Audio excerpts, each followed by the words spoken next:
नमस्कार मित्रों, स्वागत है आपका मेरे YouTube channel study with Lalit Mishra में। और आज हम लोग बात करेंगे क्लास 10th की पोयम नंबर 6 अमांडा। अमांडा जो कि एक छोटी लड़की है जिसके घर वाले उसे जो है क्या करते हैं, बात बात पे रोकते हैं, टोकते हैं, बहुत सारी उसके ऊपर क्या कसौटियाँ लगाते हैं कि ये मत करो, ऐसा मत करो, ऐसा करो।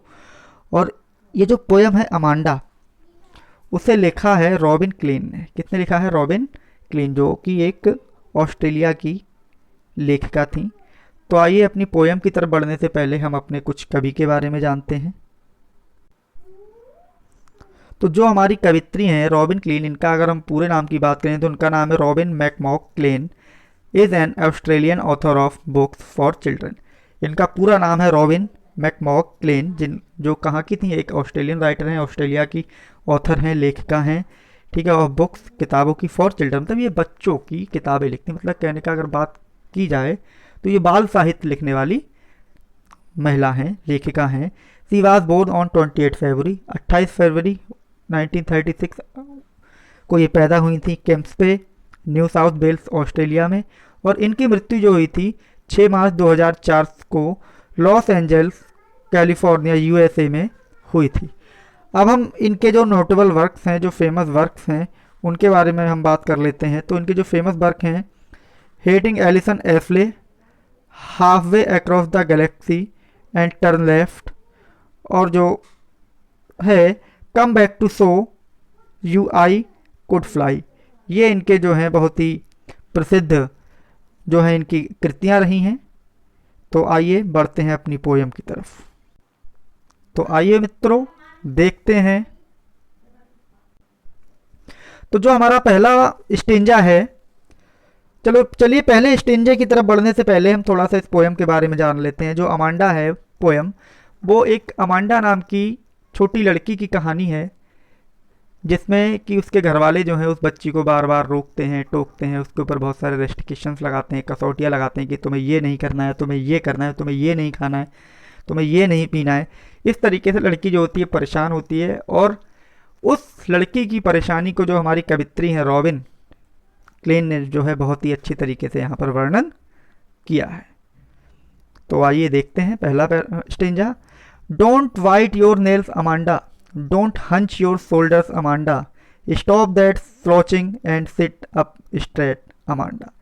अब पहली ही लाइन में आप देख लीजिए कि उससे घर वाले, उसके माता पिता जो पेरेंट्स हैं, वो क्या कह रहे हैं। Don't bite your nails Amanda, कि अमांडा तुम अपने, किसे, जो तुम्हारे नेल्स हैं, नाखून हैं, उनको क्या ना करो, बाइट ना करो, मतलब उन्हें काटो नहीं। किससे? मुंह से। बच्चों की आदत होती है कि अपने नेल्स को क्या करते हैं, अपने मुंह में ले जाते हैं और दांतों से उन्हें काटने लगते हैं। है तो खैर ये बैड हैबिट। नेक्स्ट देखते हैं। Don't hunch your shoulders Amanda, और हंच मीन्स होता है झुकाना, शोल्डर्स मीन्स होते हैं कंधे। तो अमांडा तुम अपने कंधों को मत झुकाओ, क्या ना करो, अपने कंधों को मत झुकाओ या झुकाकर मत बैठो। नेक्स्ट है stop that slouching and sit up straight Amanda. Slouching का मतलब होता है भद्देपन से चलना, अजीब तरीके से चलना।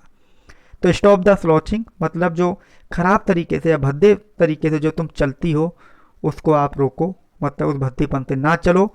एंड सिट अप स्ट्रेट, और सीधे होकर बैठो। कैसे बैठो? सीधे होकर बैठ जाओ। कौन? अमांडा। कौन कहता है? उसके माता पिता में से कोई भी निर्देश दे रहा है, उसके फैमिली मेंबर्स। सेकंड स्टेंजा क्या है? There is a languid emerald sea where the soul inhabitant is me, a mermaid drifting blissfully. क्या बात है। अब यहाँ पे जो है अमांडा क्या करती है, एक कल्पना करने लगती है। वो चाहती है कि जो मेरे घर वाले जिस तरीके से मुझे प्रताड़ित करते हैं, परेशान करते हैं, मैं इनसे दूर चली जाऊं। और वो क्या कल्पना करती है कि there is a languid emerald sea, कि यहाँ पर क्या है? लैंग्वेज मीन्स शांत। क्या होता है? शांत। लैंग्वेज मीन्स होता है शांत। यहाँ पर क्या है? एक शांत। एमलेट मीन्स मतलब पन्ना के रंग का। जैसे आपने सुना होगा हीरा पन्ना, गाना सुना होगा, हीरा की तमन्ना है कि पन्ना मुझे मिल जाए। तो जो हीरा और पन्ना है वो बहुमूल्य चीज़ें होती हैं। ठीक है ना। जिस तरीके से हीरा होता है, सोने जवाहरात होते हैं, उसी प्रकार से जो पन्ना होता है वो भी बहुमूल्य चीज़ होती है। तो जो इस प्रकार से जो पन्ने का रंग होता है, ठीक है ना, जो पन्ने के कलर का क्या है, शांत, क्या है, समुद्र है। सुनिए, कल्पना सुनिए आप उसकी। Where the soul inhabitant is me, और वहां की एकमात्र, सोल मतलब एकमात्र, इनहेबिटेंट मतलब निवासी, और मैं वहां पर क्या करूं, एकमात्र निवासी होकर रह जाऊं, अकेले मैं वहां पर निवास करूं। किसमें, जो पन्ना के कलर का जो शांत जो समुद्र है, उसमें मैं क्या करूं, एकमात्र निवासी होकर रह जाऊं, या मैं केवल उसमें निवास करूं। नेक्स्ट लाइन में क्या कहता है, आ मैरमेड, किसके तरीके से मैं क्या हो जाऊं, आ मैरमेड मतलब एक जलपरी हो जाऊं। ड्रिफ्टिंग ब्लिसफुल्ली, ड्रिफ्टिंग मीन्स क्या होता है, विचरण करना, घूमना, ठीक है ना। और मैं क्या करूं, खूब सारा विचरण करूं, घूमूं फिरूं। ब्लिसफुल्ली मतलब आनंद वाले तरीके से, या सुखद रूप से, या मतलब जहां पर कोई भी अड़चन ना हो।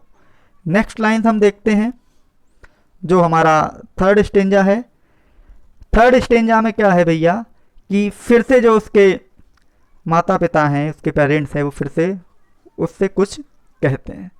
Did you finish your homework Amanda, कि ए मांडा, हे अमांडा, तुमने अपना होमवर्क फिनिश कर लिया, जो आपको विद्यालय से गृह कार्य मिला है, क्या आपने वो पूरा कर लिया।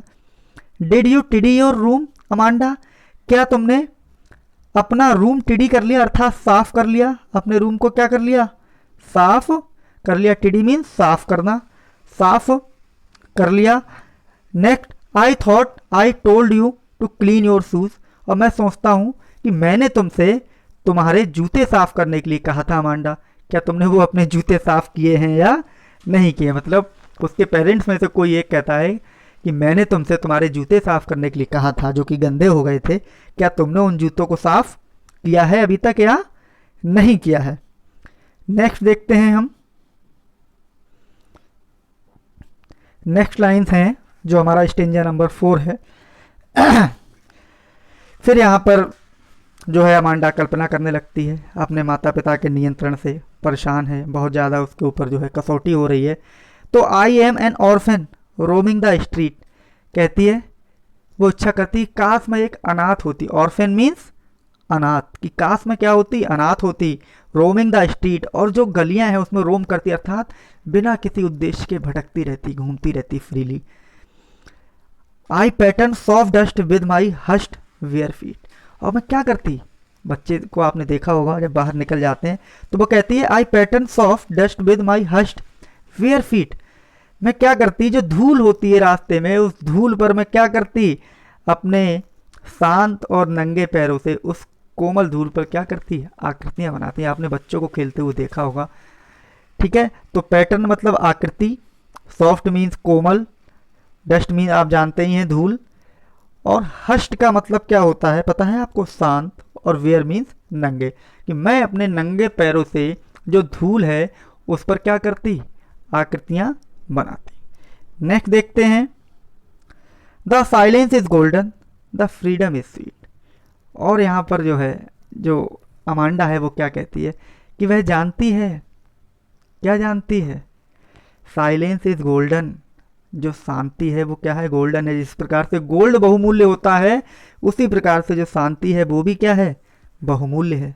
द फ्रीडम इज स्वीट, और जो स्वतंत्रता है वो क्या होती है, मीठी होती है, अर्थात सुख देने वाली होती है, अर्थात सुखद होती है। और जो स्वतंत्रता है वो कैसी होती है, सुखद होती है, क्योंकि ये तो जाहिर सी बात है, जब आप अपने मन का कार्य करते हैं तो आपको सुखद एहसास होता है, और जब आपको कोई आपके मन का कार्य नहीं करने देता, अर्थात आपकी स्वतंत्रता को भंग करता है, तो आपको कैसा एहसास होता है, दुखद एहसास होता है। तो हमारा जो अगला स्टेंजा है उसकी तरफ हम बढ़ते हैं। क्या कहता है अगला स्टेंजा हमारा, अगला स्टेंजा कहता है, don't eat the chocolate Amanda. फिर देखिए, फिर रेस्ट्रिक्शंस आने लगे कि अमांडा चॉकलेट मत खाओ, रिमेंबर योर एक्ने अमांडा, और ये याद रखो कि तुम्हारे चेहरे पर एक्ने अर्थात पिंपल्स हो गए, मुहासे हो गए, मीठा खाओगी तो और ज़्यादा मुहासे निकलेंगे। नेक्स्ट है, will you please look at me when I am speaking to you, वाह।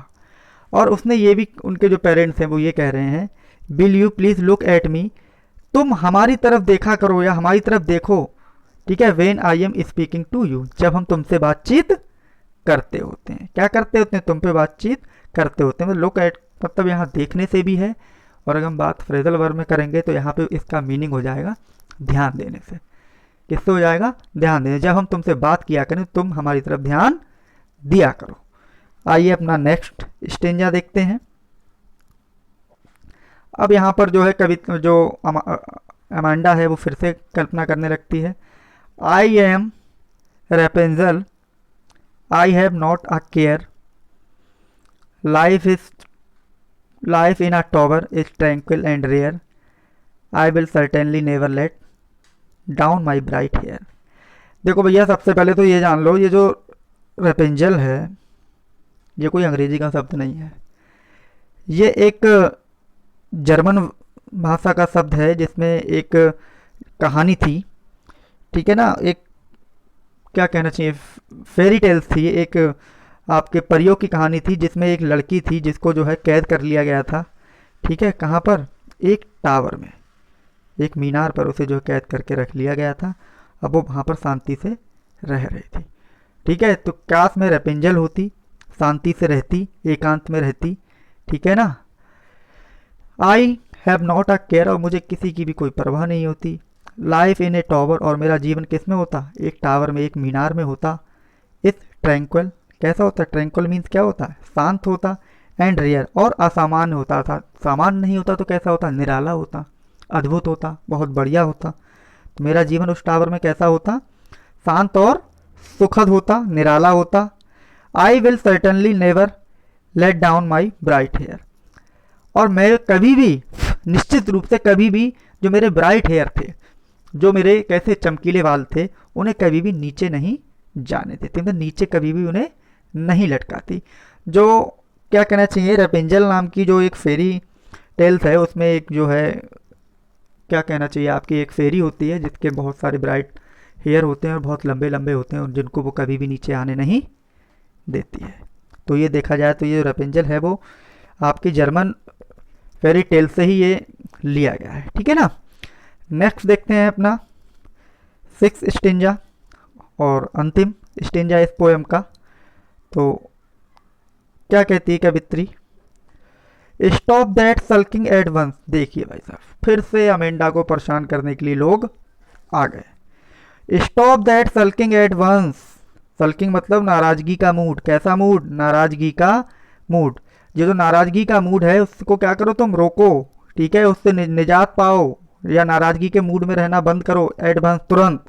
अमांडा, तुम जो नाराजगी भरा तुम्हारा मूड है उसको क्या करो तुम? त्याग दो। You are always so moody, तुम हमेशा मूडी रहती हो, कभी अच्छे मूड में होती हो, कभी खराब मूड में होती हो, एकदम मतलब कुछ पता ही नहीं रहता तुम्हारे मूड के बारे में। Anyone would think that I nagged at you Amanda. और कोई भी ऐसा सोच सकता है, फिर उसके पेरेंट्स में से, मम्मी या पापा में से कोई कह रहा है कि कोई ऐसा सोच सकता है कि आई नेग्ड एट यू, हम तुमसे क्या करते हैं? हम तुम्हें तंग करते हैं। नेग्ड मीन्स होता है तंग करना या सताना या परेशान करना। तो कोई क्या सोचेगा अगर तुम इस तरीके के मूड में रहोगी, नाराजगी वाले मूड में, ठीक है, तो कोई क्या सोचेगा कि हम लोग तुमसे क्या करते हैं? तुम्हें तंग करते हैं, तुम्हें सताते हैं, तुम्हें परेशान करते हैं। तो मित्रों, कैसी लगी आपको इस पोएम की व्याख्या? आशा करता हूं कि आप लोगों को अच्छी लगी होगी। अच्छी लगी हो तो अपने कमेंट्स के माध्यम से बताएं तथा अपने अन्य मित्रों तक शेयर करें। Thank you.